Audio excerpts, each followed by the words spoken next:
Tuhan baik ya begitu. Kompetensi apa saja yang ingin dikembangkan dalam proses pos sekarang? Kompetensi yang ingin saya kembangkan yaitu memberikan pertanyaan berbobot dan juga mendengarkan dengan aktif. Kompetensi yang mana yang menurut Ibu Wiwit yang menjadi spesifik dari pertanyaan Ibu nantinya?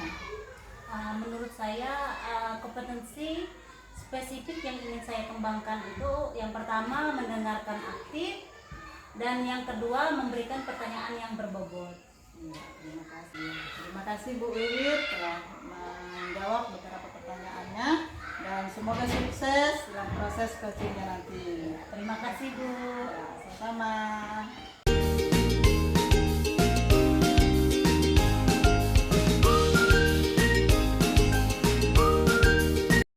Selamat pagi Pak Mikel. Pagi Bu Wiwit juga.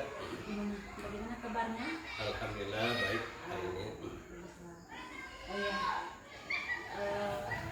Apa yang kira-kira ingin diobrolkan oleh Pak Mikel hari ini? Oke, terima kasih Bu ya. Jadi adapun maksud saya ke sini menemui Ibu yaitu ingin sedikit bercerita sih sebetulnya sharing terhadap keadaan sekolah saya, terutama masalah guru-guru yang ada di sekolah saya ini, Bu.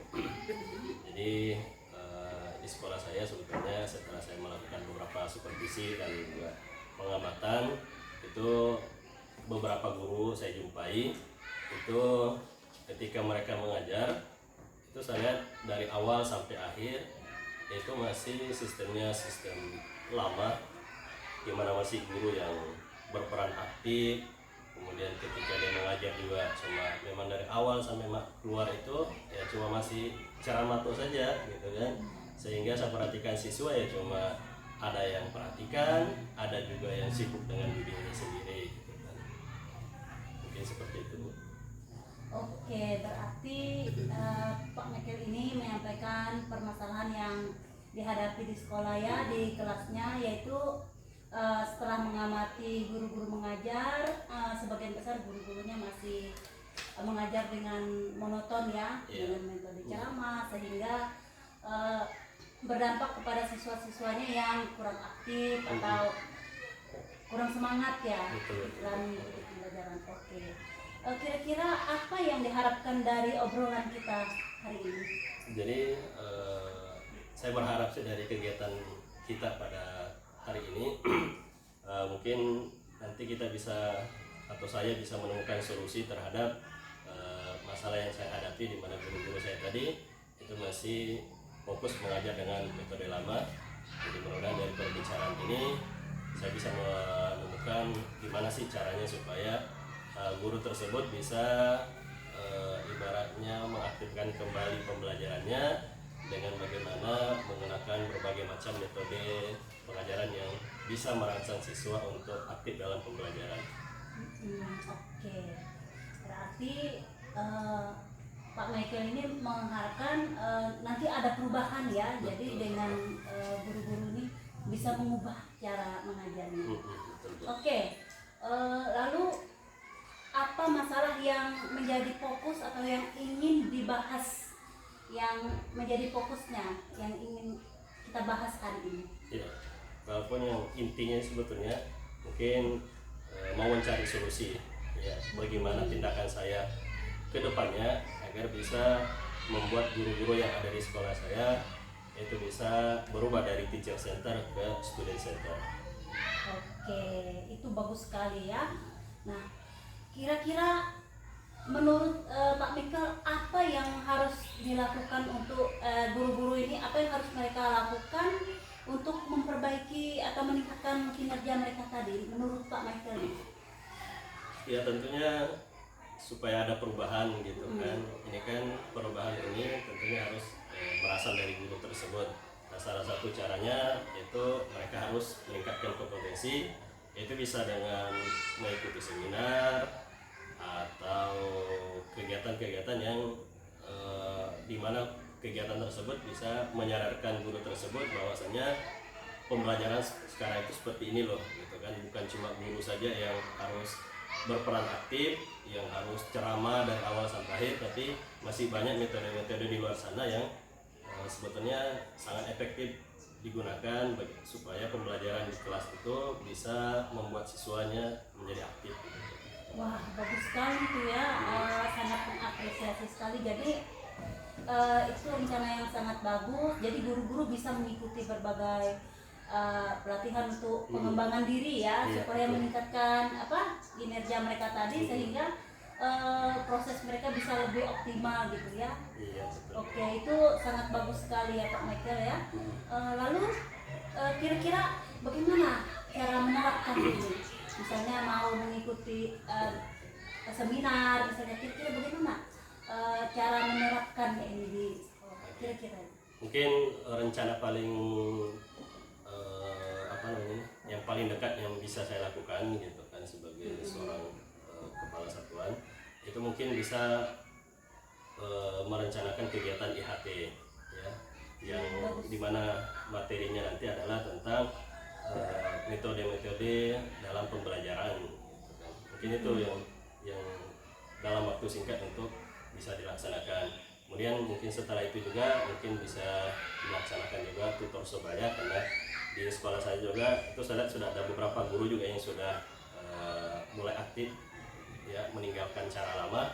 Ya, mungkin itu bisa juga dijadikan sebagai tutor sebaya, atau mungkin bisa juga nanti guru-guru tersebut bisa saya jadikan sebagai apa namanya ini, berbagi praktik baik lah dengan rekan-rekan yang masih belum berubah gitu. Sangat setuju ya, bagus sekali ya. Berarti Bapak betul-betul memperhatikan perkembangan guru-guru kedepannya juga ya. Nah, dengan adanya tutor sebaya atau kegiatan-kegiatan berbagi praktik di sekolah itu sangat bagus sekali ya. Jadi memang kalau sekarang ini kita memang harus mengikuti perkembangan zaman ya, supaya betul bisa meningkatkan bukan hanya siswa, tetapi juga guru-guru perlu untuk meningkatkan kompetensinya. Itu bagus sekali ya. Lalu untuk supaya penerapan itu bisa diterapkan di sekolah itu kira-kira itu sudah bagus ya rencananya. Menurut aku sudah bagus sekali, itu sangat mengapresiasi sekali. Lalu kira-kira apa rencana ke depannya ini supaya itu bisa terlaksana? Oke. Tentunya sebuah rencana akan berjalan ketika ada timelinenya gitu kan. Jadi mungkin yang saya akan setelah kegiatan ini mungkin saya akan menyusun timeline atau time schedule-nya. Jadi sudah mulai apa namanya ini, memberikan roadmap-nya bahwa IHT bulan berapa, kemudian apa namanya berbagi praktek baik itu bulan berapa gitu kan. Kemudian juga karena ini kegiatan IHT, tentunya saya harus mulai juga menyusun anggarannya seperti apa gitu kan, kemudian kapan, kemudian yang menjadi narasumbernya siapa gitu kan. Artinya kan karena kegiatan IHT memerlukan persiapan yang harus matang, jadi mungkin itu yang harus saya pikirkan, gimana sih supaya kegiatan tersebut bisa berhasil Bu. Wah, keren ya, keren, bagus sekali ya. Sangat bagus perencanaannya, itu sudah matang berarti ya. Jadi ketika kegiatan itu sudah direncanakan dengan matang, maka itu kedepannya pasti berjalan dengan baik juga. Jadi kita doakan mudah-mudahan nanti rencana yang Pak Michael susun ini bisa berjalan dengan lancar. Oke, jadi saya tunggu tanggung jawabnya ke depannya ya. Siap. Kita nanti akan ketemu lagi dan saya akan bersama-sama untuk melihat bagaimana perkembangan ke depannya. Setuju bagaimana? Ya. Iya. Siapa tahu Ibu nanti berkenan menjadi narasumbernya, kan itu lebih membantu Iya. lagi gitu. Oke lah, kalau begitu nanti kita mungkin rencananya itu mungkin kapan kira-kira pastinya rencananya akan dilaksanakan? Secepatnya gitu. Oke, nanti saling berkabar aja, informasi aja, sampai ketemu di kegiatan yang akan dilaksanakan. Oke.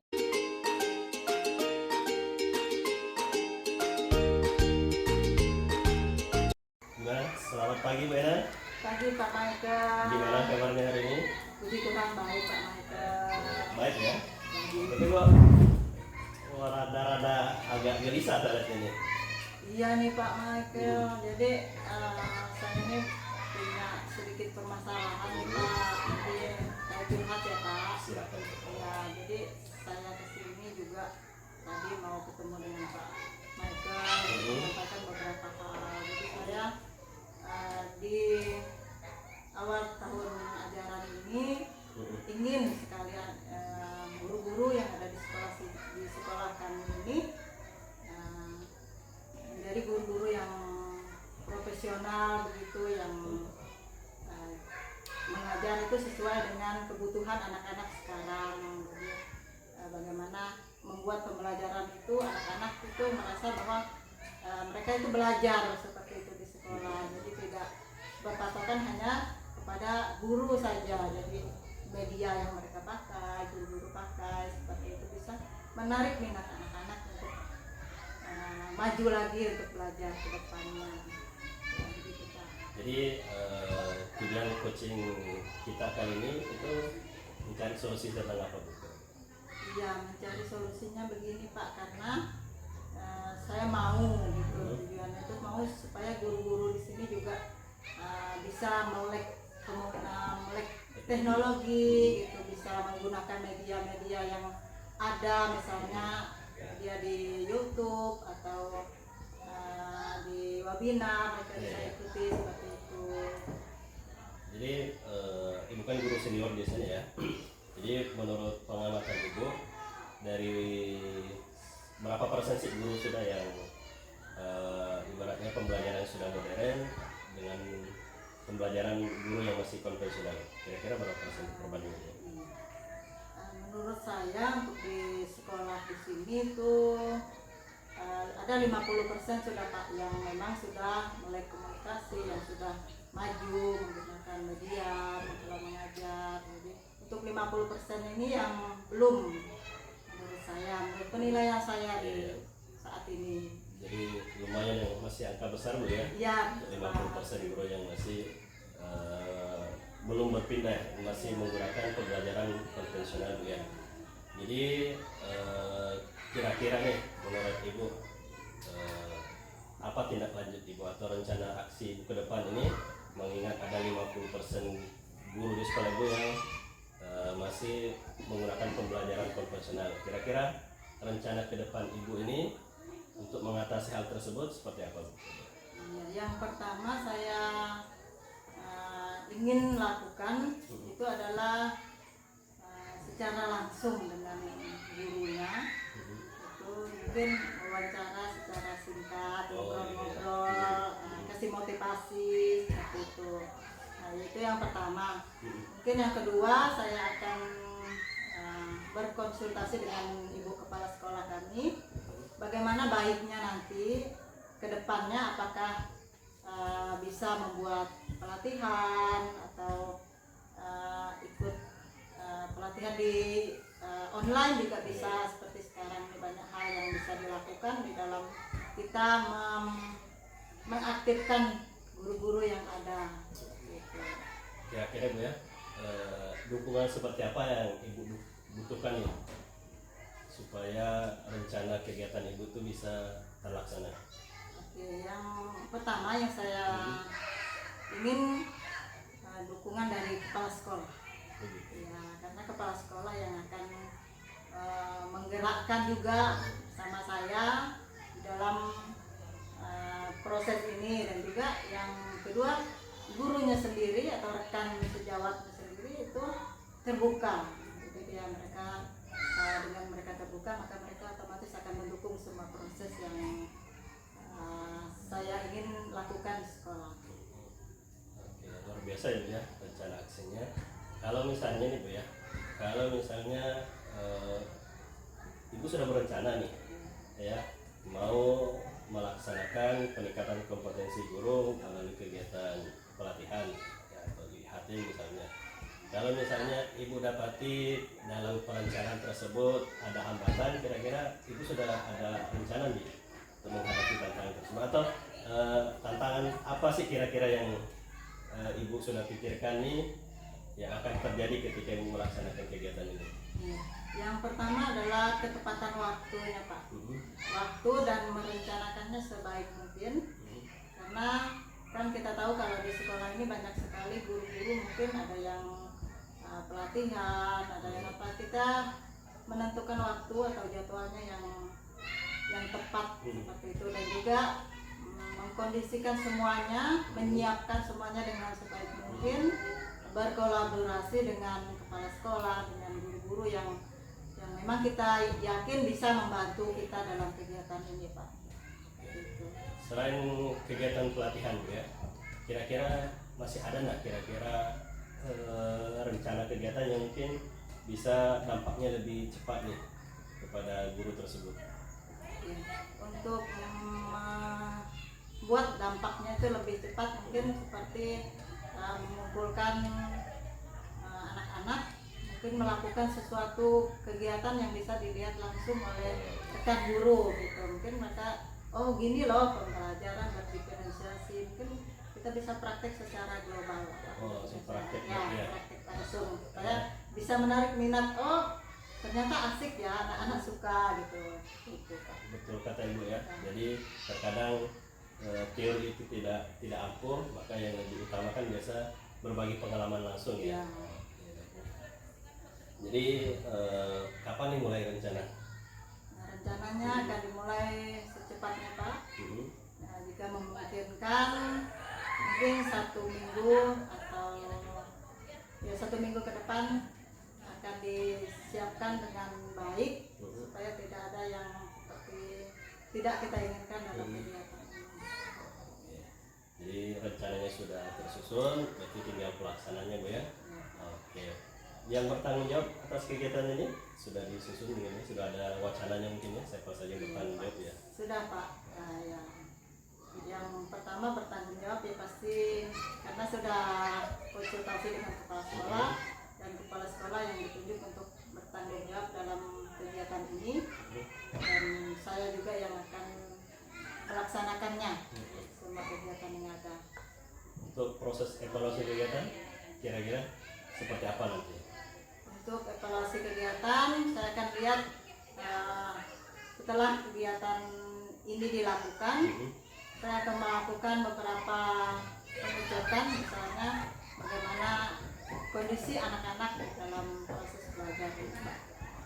Jadi tetap tanggung jawabnya Ibu sebagai guru penggerak sini ya, harus tetap bertanggung jawab memastikan bahwa program yang Ibu sudah rencanakan ini bisa terlaksana dan juga betul-betul kegiatannya bisa berdampak langsung kepada guru, artinya gurunya tersebut mulai bisa perlahan ya, untuk apa namanya ini bisa berubah ya. Kalau misalnya yang masih menggunakan buku paket bisa menggunakan sarana yang sudah disiapkan sekolah, misalnya proyektor atau TV misalnya. Jadi sumber belajar itu bukan cuma buku saja ya, tetapi dari sumber yang lain bisa dimanfaatkan ya.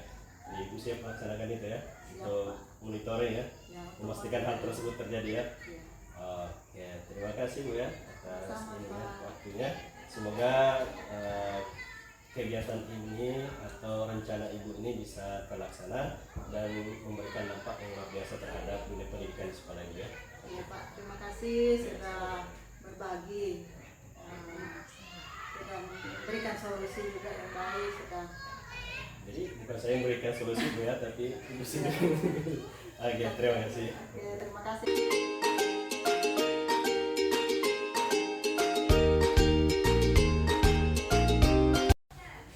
Selamat pagi Bu Wir. Bagi Bu Ena, Bagaimana kabarnya hari ini Bu Wir? ya baik. Baik, alhamdulillah. Sepertinya ini hari ini loyo juga ini. Kenapa Iya. Bu Wir? Begini Bu, saya ini bingung. Nah, saya kan belum pernah mengajar juga,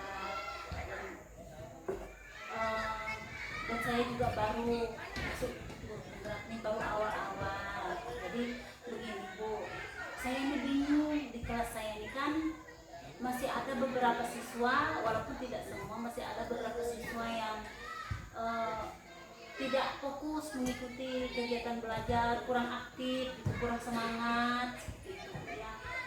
Terus sehingga karena kurang semangat ini waktu belajar, kurang fokus, malah sering mengganggu teman, sehingga berdampak ke nilai mereka. Jadi nilainya itu kurang maksimal gitu Bu. Saya bingung bagaimana caranya supaya saya ini bisa membuat kelas saya itu jadi semangat belajar. Gitu ya Bu. Memang kita rasa dari sebagai seorang guru itu kita mau ada timbal baliknya dari anak-anak ketika kita mengajar. Yang saya mau tanyakan, apakah sekarang sudah ada yang Ibu lakukan di sekolah, misalnya seperti membuat suasana belajarnya itu lebih menyenangkan, seperti itu mungkin sudah ada yang Ibu lakukan di dalam sekolah Ibu yang membuat anak-anak lebih aktif. Untuk sekarang ini saya masih mengajar seperti biasa Bu, saya masih menggunakan metode drama. Paling saya hanya menyiapkan beberapa media gambar seperti itu aja. Oke, berarti itu menurut Ibu belum cukup di dalam membangkitkan semangat atau mengaktifkan siswa. Seperti itu. Mungkin ada lagi yang bisa yang lebih Ibu lakukan lagi di dalam kelas Ibu. Ya Ibu, menurut saya mungkin saya bisa lebih membuat kegiatannya lebih bervariasi lagi mungkin ya Bu. Karena kalau kemarin kan anak-anak ini kurang semangat mungkin karena saya terlalu monoton cara mengajarnya. Jadi untuk supaya anak-anak lebih semangat lagi mungkin saya harus melakukan kegiatan pembelajaran atau menyiapkan media pembelajaran yang lebih bervariasi. Jadi itu yang akan Ibu lakukan ke depannya kepada anak-anak. Jadi menurut tingkat keberhasilan anak-anak itu yang aktif di dalam kelas Ibu itu ada berapa persen? Sekitar 50% lah Bu. 50% berarti ya setengah dari anak-anak Ibu yang tidak aktif seperti itu. Dan apakah Ibu punya nanti mau meningkatkan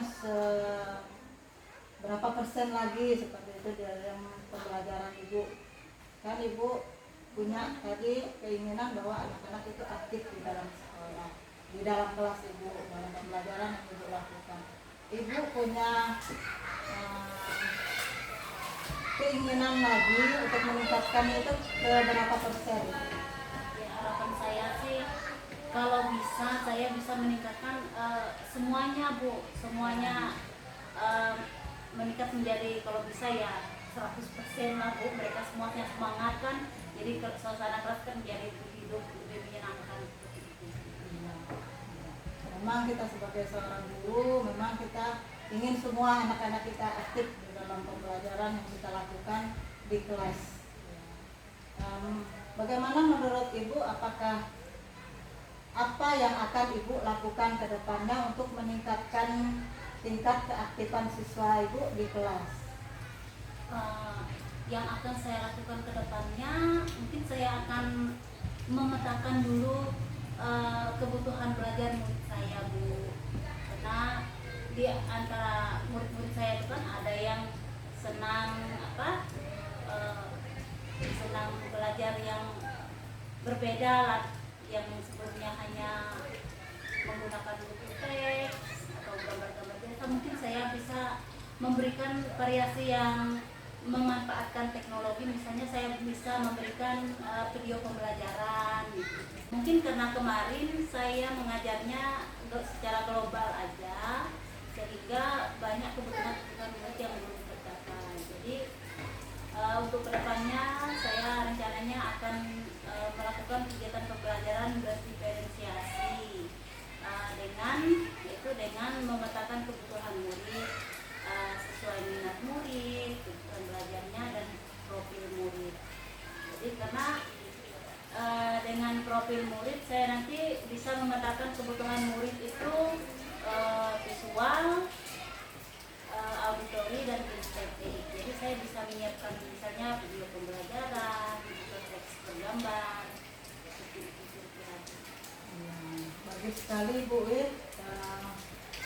Apa yang ingin dilakukan ke depannya memang kita harus sekarang zamannya kita memetakan mereka dengan kebutuhan mereka masing-masing, baik anak itu kinestetik, auditori maupun yang senang melihat gambar saja begitu. Jadi kita harus membuat media pembelajaran kita itu atau membuat modul ajar kita itu secara kali buat rencana aksinya ke depan untuk proses mengaktifkan siswa. Memang kita sebagai seorang guru itu harus membangkitkan keaktifan mereka tadi, salah satunya dengan mengadakan pembelajaran berdiferensiasi tadi. Kita harus mengelompokkan siswa-siswa itu yang mana kinestetik, yang mana auditori, jadi mereka fokus dengan apa yang mereka inginkan dalam pembelajaran tersebut. Jadi kita akan tahu hasilnya karena anak-anak kita kan berbeda-beda kebutuhannya.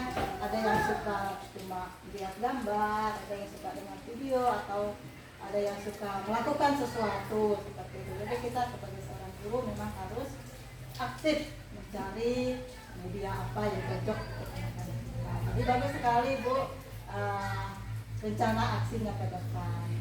Jadi yang berikutnya saya mau tanyakan, kapan Ibu akan menerapkan pembelajaran yang sudah Ibu atur tadi atau sudah Ibu susun? Ya, untuk pertama kali mungkin saya sebelum saya menerapkan itu, pertama-tama saya mungkin menyiapkan dulu bahan ajarnya Bu. Seperti video pembelajaran tadi mungkin saya menyiapkan dulu sambil mencari sumber belajarnya melalui internet atau YouTube. Nah, setelah semuanya siap, nanti saya akan mengimplementasikannya di kelas saya. Dengan harapan mudah-mudahan nanti siswa-siswa saya jadi semangat belajarnya, jadi kegiatan belajarnya lebih semangat, lebih aktif, dan bisa melalui kolaborasi kerja kelompok anak-anak menjadi lebih terpenuhi kebutuhan belajar mereka. Bagus sekali ya Bu, harapannya baik harapan maupun apa yang Ibu lakukan ke depannya nanti bagaimana membuat anak-anak itu lebih aktif lagi. Dan yang jelas kita guru mengharapkan peningkatan dari mutu anak-anak yang ada di sekolah kita, baik itu mutu ilmunya maupun karakter mereka yang kita memang harus bangun dari sedini mungkin. Jadi terima kasih Ibu sudah berbagi permasalahannya pada saat siang hari ini, dan juga harapan kita bersama. Mungkin ada yang Ibu mau harapkan nanti ke depan anak-anak akan seperti apa di dalam kelas ini? Silakan. Ya, harapannya mudah-mudahan nanti setelah saya mengajar dengan metode berdiferensiasi, anak-anak menjadi lebih semangat, dengan semangat aktif mengikuti kegiatan pembelajaran dan dengan suasana kelas yang menyenangkan. Harapan saya mudah-mudahan itu juga bisa memaksimalkan hasil belajar mereka nanti, jadi bisa meningkatkan hasil belajarnya. Oke Bu, ya. Semuanya sudah disampaikan pada saat siang hari ini dan bagus sekali. Jadi kita bagaimana kita itu menjadi seorang guru itu yang berada di sisi mereka, itu membuat mereka tuh merindukan kita dengan apa yang kita buat di sekolah. Jadi saya tunggu hasil dari apa yang Ibu lakukan di kelas. Semoga semuanya nanti sukses anak-anak kita. Amin. Terima kasih Bu. Ya Bu Ena, terima kasih banyak sudah sharing-sharing, memberikan masukan. Ya, terima kasih banyak Bu. Ya, sama-sama Bu.